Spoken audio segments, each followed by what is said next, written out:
the VegaFina 1998. Today at Bespoke Unit. Welcome.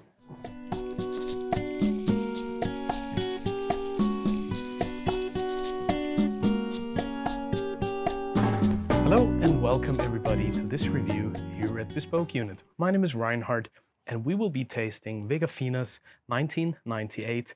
In this case, I am smoking the VF52. As always, we are using the Bespoke Unit cigar formula. If you want to check out the final score for this cigar, you jump right underneath to the final score, the entire write-up, and you can also find a blank copy of the cigar formula underneath the video in the description that you can use for your own tasting purposes. The 1998 is sort of the premium line of VegaFina, which comes out of Tabacalera de García, the biggest cigar factory in the world in La Romagna in the Dominican Republic. VegaFina is a very popular brand over in Europe, where it's primarily known for its mild to medium-bodied and strength cigars. But the 1998 not only takes things a notch up in terms of quality, prestige, and glamour, but also in terms of strength, body, and impact. It's a beautiful looking cigar with very oily chocolate brown wrapper leaf, which is an Ecuadorian Habano. The ring is neat, simple, with sort of an off-white, creamy white color and the red VF up here. The box looks quite similar. It's the same cream white color with sort of a mixture somewhere between cardboard and wood.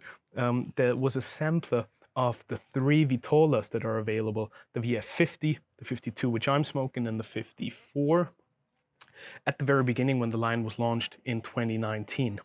And the 98 obviously is an indication as to the year that VegaFina as a brand was launched. So let's cut the cigar, give it a light, and then see what we get here. Again, the construction is perfect. Minimal seams, very few little veins right here, glossy and oily. The wrapper, the cold draw, it's easy, just enough resistance, exactly the amount that I like personally. A lot of bitter cocoa, a lot of woody and mushroomy notes at the beginning, a slight caramel hint here as well, with a little bit of black pepper to start off. The aroma off of the wrapper and the foot is a little musky. Again, it has some dried ceps, dried mushrooms, but also a fruity connotation that reminds me of candied orange peel. Time to light up and see what we get.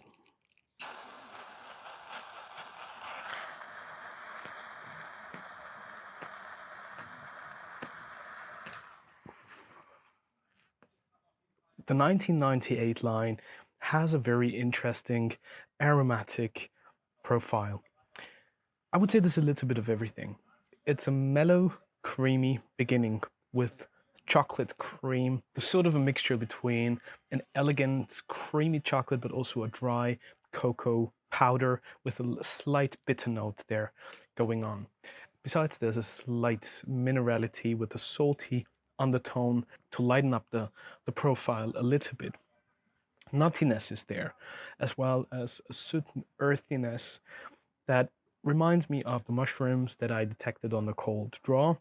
But again, everything is well balanced, everything is sort of nicely intermingled, and it's probably due to the composition of the blend. In the filler there is Dominican Republic, Nicaraguan, and Colombian tobaccos held together by a binder from Java, Indonesia. And then, as I mentioned before, the Ecuadorian Habano as the characterful chocolatey wrapper to finish it all off. Whilst the beginning is mellow and creamy, and it has a certain sweetness, towards the second third of the cigar, the dried fruits come to the forefront, as well as the drier, earthier nuances, giving the smoking experience a little more character, a little more spice, and a little more depth. So I would say, towards the second third, the body of the cigar has definitely reached the full point, whereas the strength is proudly and solidly sitting at a medium mark.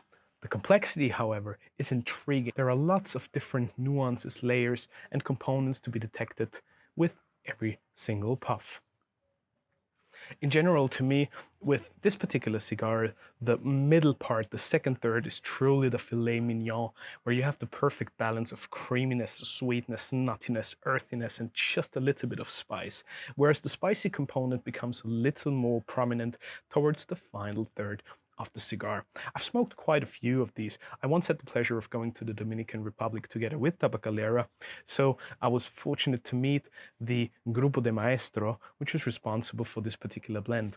So we smoked a lot of these samples over there, and I have had many of them sitting in my humidor ever since, so they're part of my regular rotation. I always detected that the technical performance, the draw, the burn, is excellent.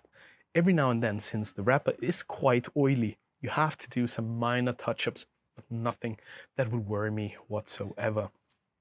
The final third, again with some more saltiness, and especially the dried mushrooms and bitter components coming back to the forefront, is quite characterful, intense, and towards the end, the strength is medium plus, whereas body is still full.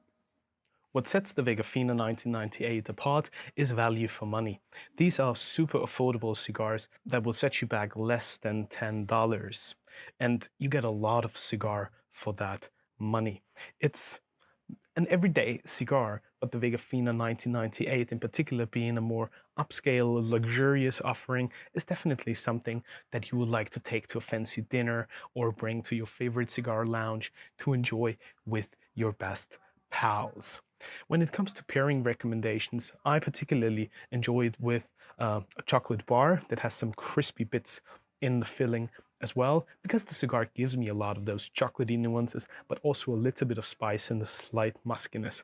You could even pair it with truffle, which is an excellent combination with the creaminess, but also the nutty and spicy nuances of the cigar. When it comes to beverages, try it with a well-aged, characterful, medium-bodied, mellow single malt scotch. Or for those of you that are looking for a non-alcoholic pairing, chocolate milk would go fabulously well with this smoke. Again, the design of the 1998 is neat, the ring looks gorgeous, so do the boxes. The ash quality is quite firm and stable, even though I've recognized it's quite a dark ash, and that was certainly the case with most of the cigars that I smoked, but it holds firmly onto the cigar. Other than that, there's not much to be said because, again, technical performance is excellent and the cigar delivers a lot of aromas and flavors. A delicious smoke for you to check out, and I hope to see you again here for another review at Bespoke Unit. Until then, check out our other features or other reviews, be it on YouTube or on our website on the blog, and I'll see you again here for another cigar review. Until then, be safe and well, and enjoy fabulous cigars. Light them up. Goodbye.